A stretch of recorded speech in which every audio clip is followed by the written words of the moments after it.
બે વર્ડ છે, એક આ કાઇન્ડ છે અને એક આ કાઇન્ડ છે. બંનેના સ્પેલિંગ સેમ છે પણ બંનેના અર્થ અલગ છે. શું તમે જાણો છો કે આ બંનેના અર્થ શું છે? તો આપણે આજે એ બંને પ્રકારના જે કાઇન્ડ છે એનો અર્થ સમજીએ. એક કાઇન્ડ છે એ છે એડજેક્ટિવ, જેનો અર્થ થાય છે દયાળુ. તમે કોઈના માટે દયા રાખો છો તો એને કાઇન્ડ કહેવાય.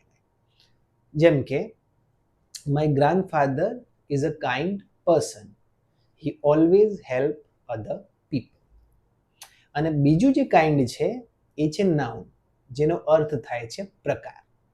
જેમ કે I love all kinds of music, મને દરેક પ્રકારના મ્યુઝિક ગમે છે. બીજું એક્ઝામ્પલ જોઈએ.